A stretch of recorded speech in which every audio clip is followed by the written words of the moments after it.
I am sitting in my apartment right now, looking at the empty parking spot where my girlfriend's car used to be. There is a strange peace in that emptiness, mixed with something I cannot quite name. 3 years together, and I genuinely thought she was the one. Then came that text message, the one asking for space, asking me not to contact her for a while. I respected her wishes completely. What I did not expect was how that respect would become the foundation of my freedom. Sometimes the trash really does take itself out. You just have to be patient enough to let it happen. Before we get into what happened next, let me know in the comments where you are watching from. If this story sounds familiar, or if you have ever given someone space only to watch them fill it with someone else, hit that like button and subscribe. Trust me, you will want to hear how this unfolds. What started as heartbreak turned into the most empowering decision I ever made. My name is Charlton, and I met Sarah 3 years ago at a mutual friend's barbecue here in Portland. The connection was instant. We talked for hours about everything from our favorite hiking trails to our shared obsession with craft beer. She had this laugh that filled a room, and when she smiled at me that first night, I knew something special was beginning. After a year of dating, she moved into my 2-bedroom apartment in the Pearl District. It felt natural, like the next logical step for two people building a life together. Our routine was comfortable and easy. Sunday mornings meant trips to the farmer's market where Sarah would pick out fresh flowers while I grabbed coffee from our favorite vendor. We cooked dinner together most nights, her chopping vegetables while I handled the stove. Friday evenings were reserved for movie nights, curled up on the couch with takeout and a bottle of wine. My apartment became our apartment, a modern industrial loft with exposed brick walls and big windows overlooking the city. In the building garage below, we had a designated parking spot number 12 right next to the elevator. 6 months ago, Sarah's old Honda finally gave up on Interstate 5 during rush hour. She called me in a panic, stranded on the shoulder with hazard lights flashing. I picked her up and we had the car towed to a mechanic who confirmed what we already suspected. The engine was done, and repairing it would cost more than the car was worth. Sarah needed a vehicle for work, so I offered to help her find something reliable. We spent a Saturday afternoon at dealerships, test driving options, until we found a certified pre-owned Mazda CX-5 inches silver. She loved it immediately, admiring the backup camera and heated seats. At the finance desk, however, we hit a snag. Sarah's credit score was damaged from student loans she had struggled to pay off in her early 20s. The dealer suggested putting the car in my name instead, which would get us a better interest rate and ensure approval. Sarah promised she would make the monthly payments directly to me, and I trusted her without hesitation. I signed the papers, put down $4,000 from my savings, and walked out with the keys. She was thrilled, practically bouncing with excitement as she slid into the driver's seat.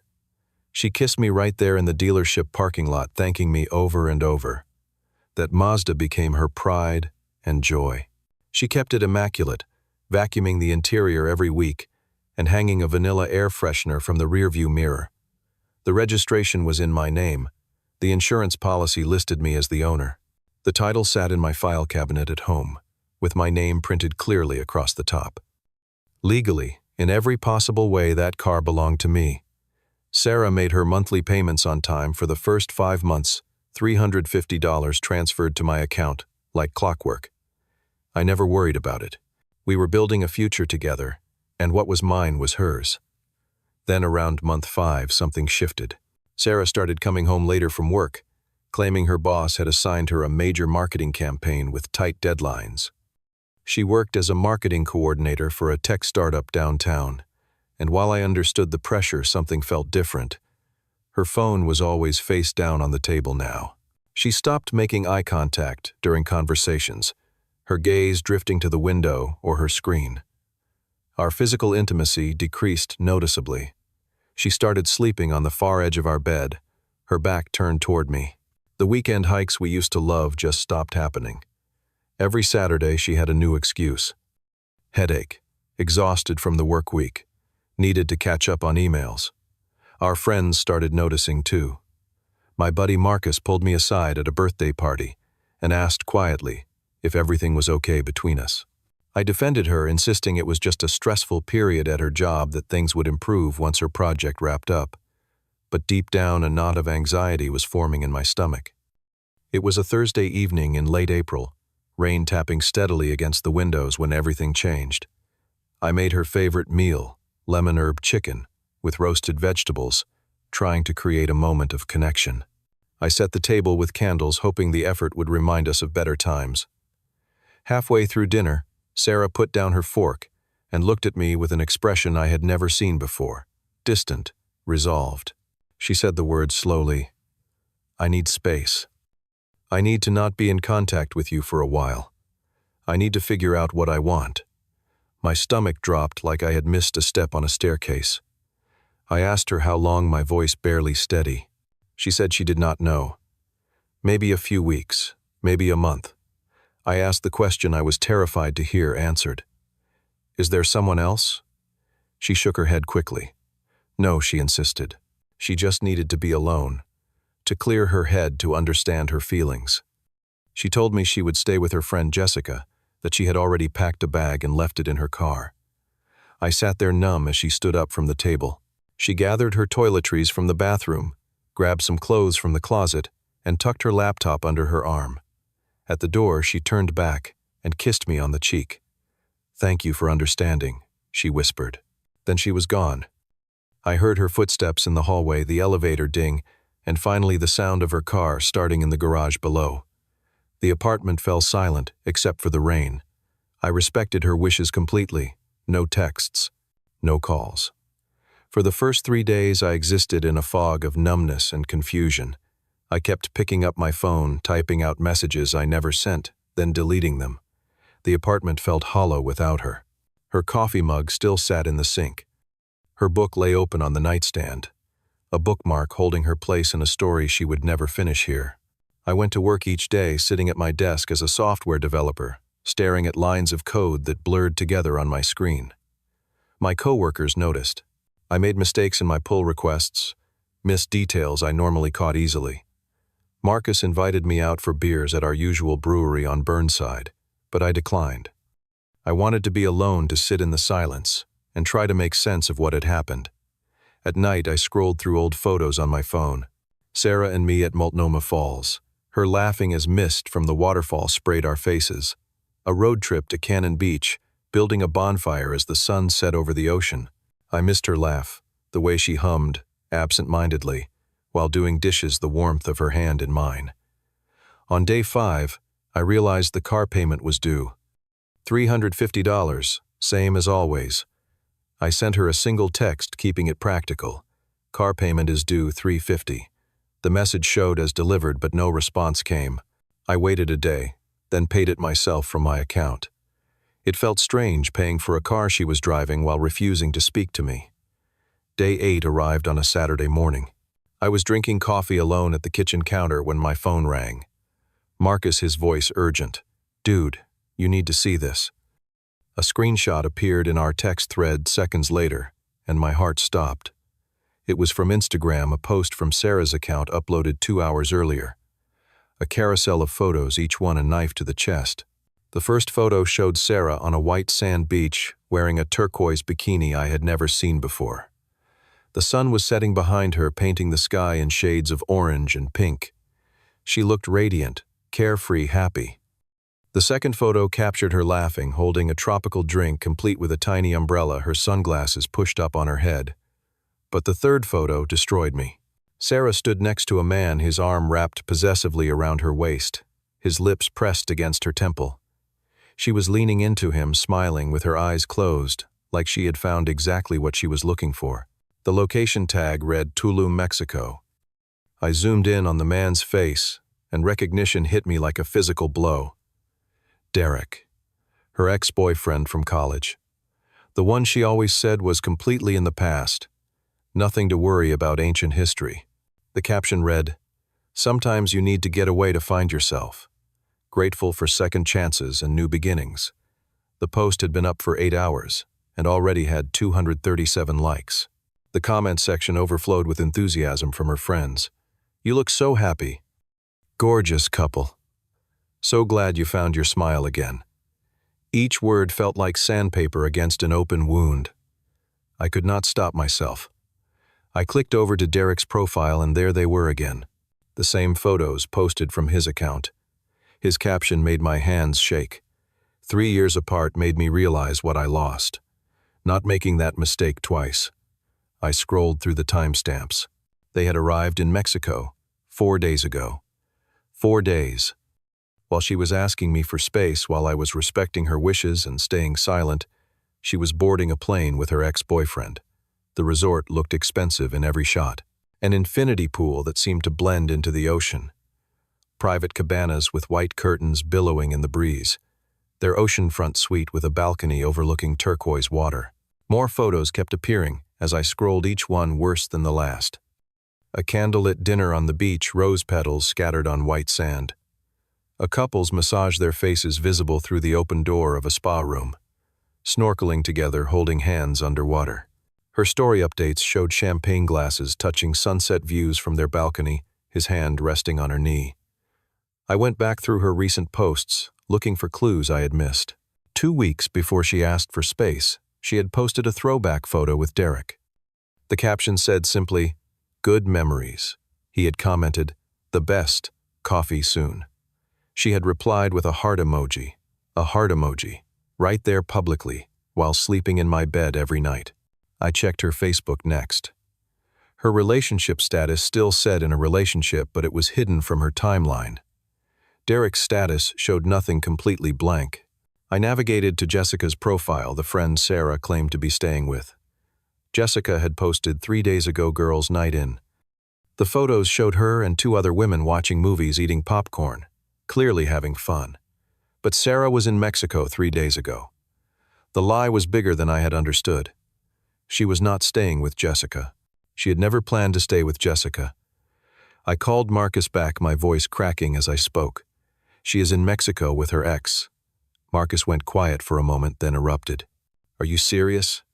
Man, I am coming over right now. He arrived 30 minutes later with pizza and enough beer for a small party. I showed him everything. The photos, the timeline, the comments, the lies stacked on top of lies. Marcus got angrier than I was, his face flushing red. You gave her a car, a place to live, 3 years of your life. We talked until 2 in the morning, working through every detail. Marcus finally asked the question that had been building in my mind all night. What are you going to do? I stared out the window at the parking garage below. Spot 12 sat empty because Sarah had taken the car to the airport, leaving it in long-term parking while she vacationed with another man. Something crystallized in my chest. Not sadness anymore. Clarity. She wanted space. She would get all the space she needed. Marcus leaned forward, his voice careful. The car is in your name, right? I nodded slowly. Marcus continued. Legally, it is yours. Just saying. After he left, I lay in bed staring at the ceiling, my mind racing through every possibility. I thought about all the times I had trusted her, believed her explanations, given her the benefit of the doubt. The student loan excuse for putting the car in my name suddenly seemed less like bad luck and more like calculation. How long had she been planning this? How long had she been talking to Derek behind my back? Morning came with rain still falling against the windows. Sunday stretched ahead of me, empty and full of potential at the same time. I made a decision. If she wanted space, I would give her exactly what she asked for. I would respect her wishes completely, and while respecting those wishes, I would make some necessary changes to my own life. Sunday morning, I searched online for locksmiths in Portland, with good reviews and same-day availability. I found one with excellent ratings and called at 8 in the morning. A technician named Ray answered, his voice friendly and professional. He said he could come that afternoon at 2. Perfect. I spent the morning methodically going through the apartment, gathering Sarah's belongings. Her yoga mat leaning against the wall in the bedroom. Her favorite oversized sweater draped over the back of the couch. Her collection of succulents lined up on the windowsill, which she had bought one by one from the farmer's market. I found empty boxes in the recycling bin and began packing. Her skincare products from the bathroom, expensive serums and creams she swore by. Her books from the shelf, 3 romance novels, a cookbook she never used, and a journal with a leather cover. I did not read the journal. That was not the point. This was not about revenge. It was about boundaries. Her phone chargers her headphones, the framed photo of her parents that sat on the dresser. Everything went into boxes organized and careful. Ray arrived at exactly 2 in the afternoon, a friendly man in his 50s wearing a company polo shirt. Lock change. Moving out situation, he asked, his tone neutral and non-judgmental. I just nodded. Something like that. He got to work immediately, starting with the front door. He removed the old deadbolt and handle set, installing new ones with efficient, practiced movements. Then he moved to the bedroom door. I told him it was not necessary, but Ray shook his head. Might as well do it right, he said with a slight smile. The whole process took 45 minutes. Ray tested each lock, making sure the mechanisms worked smoothly. The final cost came to $280, which I paid without hesitation. He handed me 3 new keys on a silver ring. Old keys will not work anymore, he explained. Do you need more copies made? I told him no. 3 was perfect. 1 for me, 1 for my sister, 1 spare. After Ray left, I locked the door behind him and tested the new key myself. It turned smoothly, and the deadbolt slid into place with a solid, satisfying click. It felt symbolic. New locks, new chapter, new boundaries. Monday morning, I took a personal day from work. I went to my file cabinet and pulled out the car title, looking at it carefully for the first time in months. My name was printed clearly as the registered owner. Not both our names, just mine. I checked Sarah's Instagram again from a browser without logging in. Her most recent story posted that morning showed a sunrise yoga session on the beach. She was still in Mexico, still with Derek, still living her best life, while I dealt with the aftermath of her choices. I called the Mazda dealership, where we had purchased the car 6 months earlier. The sales manager, Tom, answered and remembered us immediately. How can I help you today, Charlton? I told him I needed to sell the CX-5. He asked if both of us would be coming in. I explained that the car was in my name only, that I was the sole legal owner. Tom put me on hold briefly, then came back confirming that their records showed exactly that. When can you bring it in? He asked. There was one problem. Sarah had the car parked somewhere in the long-term lot at Portland International Airport, but I had the spare key. It hung on a hook by my front door where it had been since we bought the vehicle. I called an Uber, which arrived 12 minutes later and cost $32 for the ride to the airport. The driver made small talk about the weather, but I barely heard him. My mind was focused, clear, determined. The long-term parking lot at PDX is massive, a sea of vehicles arranged in endless rows. I walked slowly through Lot C, where Sarah always parked because it was closest to the terminal. It took me 20 minutes of searching before I found the silver Mazda in row 7 sitting under the gray spring sky. A light layer of dust covered the hood and windshield. I used the spare key, and the engine started immediately, purring to life like it had been waiting for me. Her vanilla air freshener still hung from the rearview mirror. Her sunglasses sat in the cup holder. A parking ticket rested on the dashboard showing 11 days of parking fees totaling $132. I left the ticket exactly where it was. I drove out of the airport with the radio off and the windows down, cool spring air flowing through the car. The drive to the dealership took 25 minutes. Tom greeted me in the lot, walking around the Mazda with an appraising eye. Low mileage, excellent condition, well maintained. He could offer $16,500. I did the math in my head. We had purchased it for $22,000. I put down $4,000 and financed $18,000. The current loan balance was $15,200. After the dealership paid off the loan, I would net $1,300 in cash. Plus, I would effectively recover my $4,000 down payment. The paperwork took about an hour. I signed form after form, handed over both sets of keys and the title. Tom processed everything efficiently, and the dealership paid off my loan directly with the financing company. They cut me a check for the remaining balance. I called another Uber for the ride home, which cost $40. When I walked back into my apartment building and looked down at the parking garage spot, 12 was completely empty. Just bare concrete with a small oil stain where the Mazda used to drip occasionally. I stood there for a long moment feeling lighter than I had in weeks. Back inside my apartment, I continued the systematic process of separation. I changed my Netflix password, then Hulu, then Spotify. She had been using my family plan for all of them. I removed her profile from my Amazon account, where she had saved her own wish lists and shipping addresses. I called the apartment management office and asked them to remove her name from the approved guest parking list and the emergency contact records. Then I went through my phone with methodical precision. I created a new contact for her number and immediately blocked it. I did the same with Derek's number. Instagram blocked, Facebook blocked, Twitter blocked. Every social media platform where we were connected, I severed that connection. It felt clinical, not angry, just final, necessary.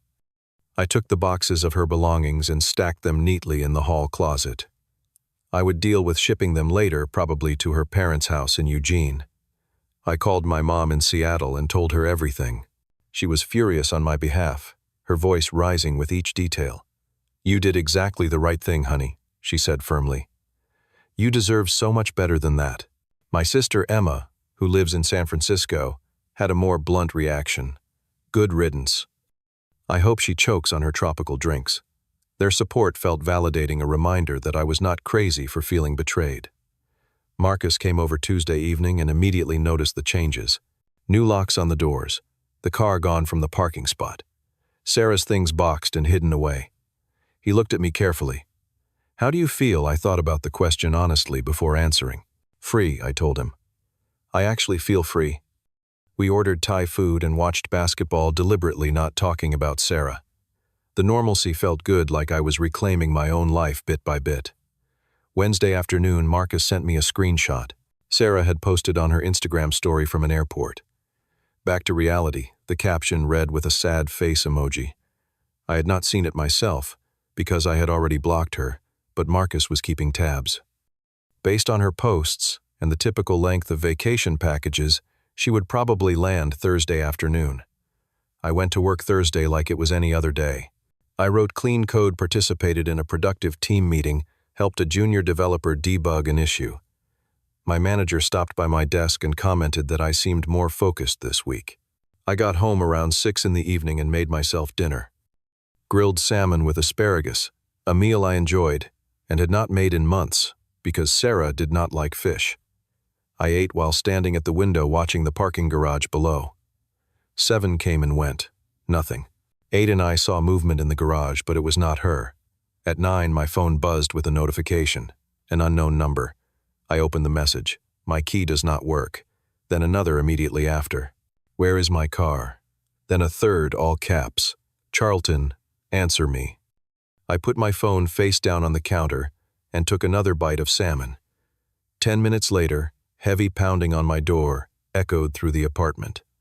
Aggressive, insistent knocking that made the frame rattle. Her voice came through the wood, loud and angry. "Charlton, I know you are in there. Open the door." I walked to the door calmly, my heart rate steady. I did not open it. Instead, I spoke through the solid wood. "I can hear you." Sarah's voice came back immediately, shrill with frustration. "What the hell? My key does not work. Did you change the locks?" I kept my tone, even emotionless. "Yes. Why would you do that? And where is my car? I sold it." The silence that followed lasted exactly 3 seconds. Then she exploded. "You what? You cannot do that." "That is my car." I leaned against the doorframe, completely calm. "Actually, it was my car. Title in my name, registration in my name, insurance in my name, legally mine. But I drove it. You gave it to me." Her voice was getting higher, more desperate. "I let you use it," I corrected.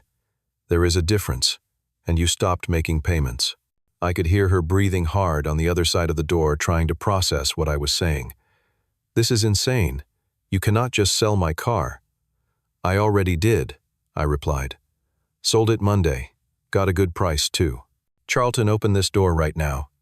We need to talk about this." "No," I said simply. "I do not think we do." "What is wrong with you?" "I just needed some space." "You needed space," I acknowledged. "I gave it to you." You also needed a vacation in Mexico with Derek. Hope Tulum was nice. I heard her sharp intake of breath. You were stalking my social media. You posted it publicly, I pointed out. That is not stalking. That is just reading. It is not what it looks like, she said, her voice shifting to something almost pleading. I almost laughed. It looks like you asked me for space, so you could fly to a luxury resort with your ex-boyfriend. That is exactly what it is. We are just friends. He helped me clear my head.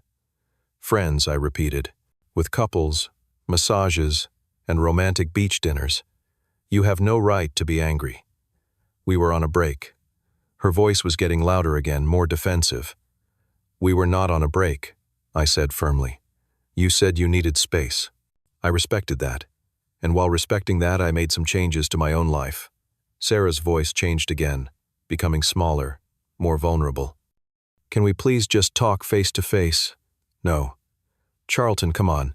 3 years together. I deserve a conversation. You deserved honesty, I said. I gave you that. You gave me lies. I did not lie.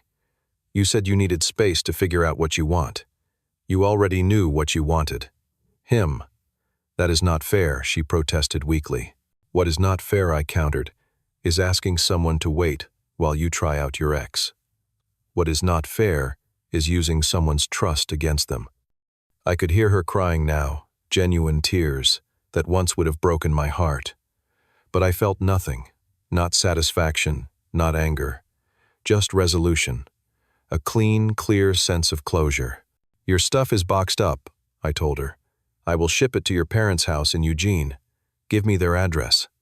I do not want it shipped. I want to come get it. I want to talk. There is nothing to talk about, I said. We are done. You cannot just decide that. Actually, I replied, you decided that when you got on a plane with Derek. I am just accepting your decision. I made a mistake. People make mistakes. Yes, they do, I agreed. And people also face consequences. Her voice turned sharp and mean. You are going to regret this. You will never find someone who loves you like I do. I smiled sadly at the door. Someone who loves me would not need space to figure it out. Eventually, her footsteps retreated down the hallway. I heard the elevator ding, and then silence returned to my apartment. I sat down on the couch and exhaled slowly, a long breath I felt like I had been holding for weeks. My phone buzzed continuously for the next hour. Texts from the unknown number flooded in. Threats about calling a lawyer which were empty because the car was legally mine. Pleas for another chance, promises that she would change. Insults about my character, calling me controlling and vindictive. I did not read them all. I just blocked the number and set my phone aside. The next morning I received a Facebook message from an account I did not recognize. It was Sarah's mother. The message was polite, but cold. Please send Sarah's belongings to this address. She included a street number in Eugene. I waited until Saturday, then carefully packed 3 boxes with everything Sarah had left behind. I added the parking ticket from the car, tucking it into her jewelry box where she would find it later. I took the boxes to the post office and shipped them with signature confirmation required. The total cost was $112. I did not care about the money. The first month after Sarah left was strange. The apartment was quiet, peaceful, but also lonely. I started going to the gym again, something I had stopped doing during our relationship. I reconnected with friends I had neglected over the years. Poker nights at Marcus's place. Hiking trips on weekends to trails I had not visited in months. Marcus even set me up on a date with his coworker Laura, a graphic designer with a sharp sense of humor. Nothing serious developed, just coffee and easy conversation, but it felt good to laugh with someone new. I picked up my guitar again, pulling it out of the closet where it had collected dust for over a year. My fingers were clumsy at first, fumbling over chords I used to play without thinking. But muscle memory slowly returned. I started redecorating the apartment, making it truly mine. New artwork on the walls. Furniture rearranged to suit my preferences, not a compromise between two people. I bought a plant, a sturdy succulent, that was supposed to be impossible to kill. Surprisingly, I kept it alive. My work performance improved noticeably. I got positive feedback from my manager during my quarterly review. I started sleeping better, no more lying awake, wondering where Sarah was or what she was thinking. The knot of anxiety that had lived in my stomach for months finally loosened and disappeared. The parking spot stayed empty for 2 months. Then I decided it was time to fill it with something that truly belonged to me. I bought myself a used truck, a forest green Toyota Tacoma, with good mileage and a clean inspection report. I parked it in spot 12, right where the Mazda used to sit. The title had only one name on it. Mine. I sat in the driver's seat for a moment, hands on the steering wheel, and felt a sense of ownership I had not experienced with the Mazda. This was mine. Fully, completely, legally, and emotionally mine. 6 months after Sarah walked out asking for space, I found myself sitting on my balcony on a Saturday morning with fresh coffee and the newspaper. The city stretched out below me alive with the sounds of weekend activity. Marcus had asked me once during one of our poker nights if I regretted how I had handled everything. I told him no, not even a little bit. I learned something crucial during those weeks of uncertainty and the months of healing that followed. Self-respect is not selfish, it is necessary. Boundaries are not punishments designed to hurt someone else.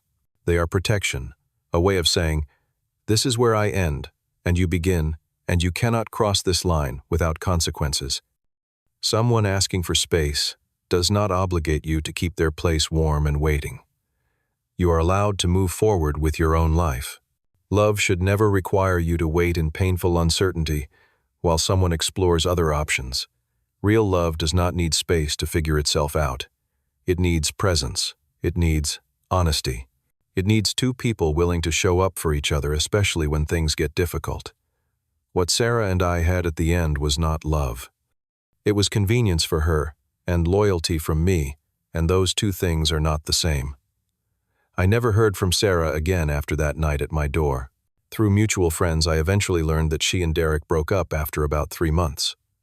Apparently, the magic of a Mexican resort does not translate well to real life and actual problems.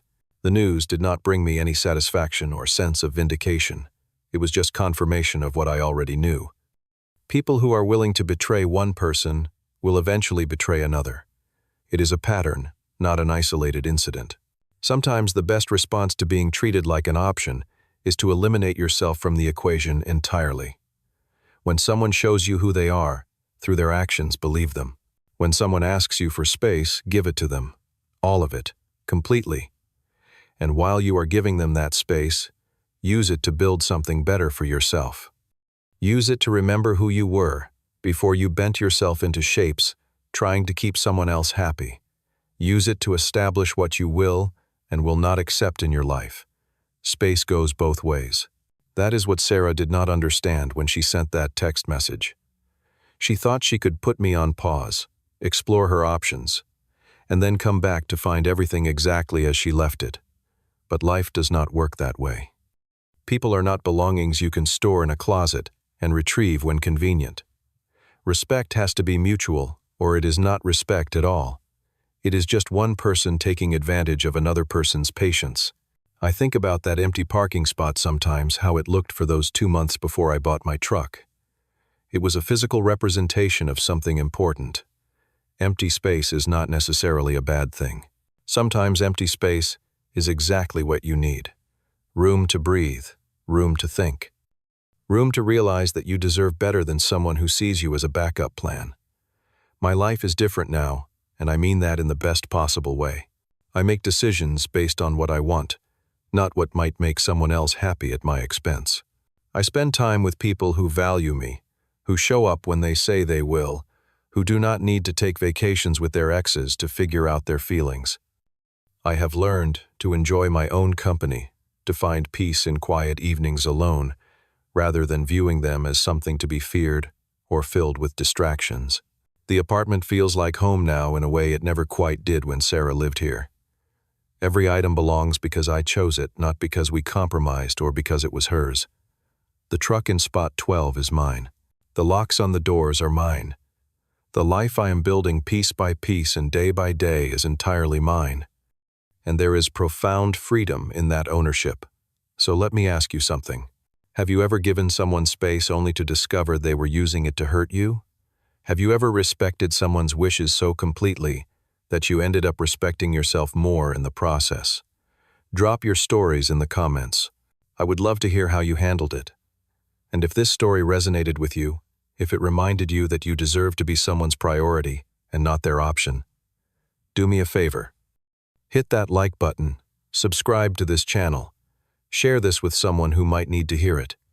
Your support means everything and helps these stories reach people who need them most. Thank you for listening to my story.